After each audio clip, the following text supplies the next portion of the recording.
حضرت ابو سعید خدری رضی اللہ تعالی عنہ سے آپ نے بیان کیا، میں نے نبی کریم صلی اللہ علیہ وسلم سے سنا، آپ فرماتے تھے کہ جس نے اللہ تعالیٰ کے راستے میں جہاد کرتے ہوئے ایک دن بھی روزہ رکھا، اللہ تعالیٰ اسے جہنم سے 70 سال کی مسافت کی دوری تک دور کر دے گا۔ حضرت ابو ہریرہ رضی اللہ تعالیٰ عنہ سے بیان ہے کہ رسول اللہ صلی اللہ علیہ وسلم نے فرمایا کہ جو شخص خود اپنا گلا گھونٹ کر جان دے ڈالتا ہے وہ جہنم میں بھی اپنا گلا گھونٹتا رہے گا، اور جو برشے یا تیر سے اپنی تئی مارے وہ دوزخ میں بھی اسی طرح اپنی تئی مارتا رہے گا۔ حضرت ابو سعید خدری رضی اللہ تعالی عنہ نے بیان کیا، رسول کریم صلی اللہ علیہ وسلم نے فرمایا کہ جب جنازہ تیار ہو جاتا ہے پھر مرد اس کو اپنے کندھوں پر اٹھا لیتے ہیں، تو اگر وہ مردہ نیک ہو تو کہتا ہے کہ یہاں آگے لے چلو، مجھے بڑھائے چلو، اور اگر نیک نہیں ہوتا تو کہتا ہے کہ ہائے رے خرابی، میرا جنازہ کہاں لے جا رہے ہو۔ اس آواز کو انسان کے سوائے تمام مخلوق خدا سنتی ہے، اگر کہیں انسان سن پائے تو بے ہوش ہو جائے۔ حضرت ابو ہریرہ رضی اللہ تعالی عنہ نے کہا، رسول اللہ صلی اللہ علیہ وسلم نے فرمایا، تمہارے دنیا کی آگ جہنم کے آگ کے مقابلے میں اپنی گرمی اور ہلاکت میں 17واں حصہ ہے۔ کسی نے پوچھا، یا رسول اللہ، کفار اور گناہ گاروں کے عذاب کے لیے تو یہ ہماری دنیا کی آگ بھی بہت تھی۔ آپ صلی اللہ علیہ وسلم نے فرمایا کہ دنیا کی آگ کے مقابلے میں جہنم کی آگ 69 گنا بڑھ کر ہے۔ حضرت ابن عمر رضی اللہ تعالی عنہ سے روایت کی کہ رسول اللہ صلی اللہ علیہ وسلم نے فرمایا، جب تم میں سے کوئی شخص فوت ہو جاتا ہے تو ہر صبح شام اس کا اصل ٹھکانہ اس کے سامنے لایا جاتا ہے، اگر وہ جنت والوں میں سے ہے تو اہل جنت سے،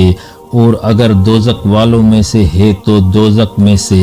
اس کا ٹھکانہ اسے دکھایا جاتا ہے، اور اس سے کہا جاتا ہے یہ تمہارا ٹھکانہ ہے، یہاں تک کہ اللہ تعالیٰ قیامت کے دن تجھے زندہ کر کے اس ٹھکانے تک لے جائے گا۔ حضرت عبداللہ بن مسعود رضی اللہ تعالی عنہ سے روایت ہے، کہا رسول اللہ صلی اللہ علیہ وسلم نے فرمایا، اس قیامت کے روز جہنم کو لایا جائے گا، اس کے 70,000 لگامیں ہوں گی، ہر لگام کے ساتھ 70,000 فرشتے ہوں گے جو اسے کھینچ رہے ہوں گے۔ حضرت ابو ہریرہ رضی اللہ تعالی عنہ نے بیان کیا، رسول اللہ صلی اللہ علیہ وسلم نے فرمایا، ساری امت جنت میں جائے گی سوائے ان کے جنہوں نے انکار کیا۔ صحابہ نے عرض کیا، یا رسول اللہ، انکار کون کرے گا؟ فرمایا کہ جو میری اطاعت کرے گا وہ جنت میں داخل ہوگا، اور جو میری نافرمانی کرے گا اس نے انکار کیا۔ حضرت سمرہ رضی اللہ عنہ سے حدیث بیان کرتے ہوئے سنا، انہوں نے نبی صلی اللہ علیہ وسلم کو یہ فرماتے ہوئے سنا، ان جہنمیوں میں سے کوئی ایسا ہوگا جس کے ٹکنوں تک آگ لپٹی ہوگی، کوئی ایسا ہوگا جس کے کمر تک لپٹی ہوگی، اور کوئی ایسا ہوگا جس کے گردن تک لپٹی ہوگی۔ حضرت عبد الرحمن بن جبر سے بیان کیا کہ رسول اللہ صلی اللہ علیہ وسلم نے فرمایا، جس بندے کے بھی قدم اللہ کے راستے میں غبار آلود ہوں گے انہیں جہنم کی آگ چھوئے یہ ناممکن ہے۔ حضرت ابو ذر رضی اللہ تعالی عنہ نے بیان کیا کہ رسول اللہ صلی اللہ علیہ وسلم نے فرمایا، جبریل علیہ السلام کہہ گئے ہیں کہ تمہاری امت کا جو آدمی اس حالت میں مرے گا کہ وہ اللہ تعالیٰ کے ساتھ کسی کو شریک نہ ٹھہراتا رہا ہوگا تو وہ جنت میں داخل ہوگا، یا آپ نے یہ فرمایا کہ جہنم میں داخل نہیں ہوگا؟ راوی نے کہا آپ نے فرمایا خواہ اس نے اپنی زندگی زنا کیا ہو، خواہ چوری کی ہو اور خواہ زنا اور چوری کرتا ہو۔ حضرت ابو سعید خدری رضی اللہ تعالی عنہ سے روایت ہے کہ رسول اللہ صلی اللہ علیہ وسلم نے فرمایا اہل جہنم میں سے سب سے کم عذاب میں وہ ہوگا جو آگ کی 2 جوتیاں پہنے ہوگا،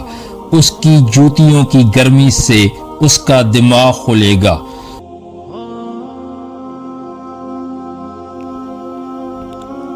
حضرت ابو ہریرہ رضی اللہ تعالی عنہ سے منقول ہے کہ رسول اللہ صلی اللہ علیہ وسلم یہ دعا فرمایا کرتے تھے، اے اللہ میں قبر کے عذاب سے بچنے کے لیے تیری پناہ میں آتا ہوں، میں آگ کے عذاب سے تیری پناہ مانگتا ہوں،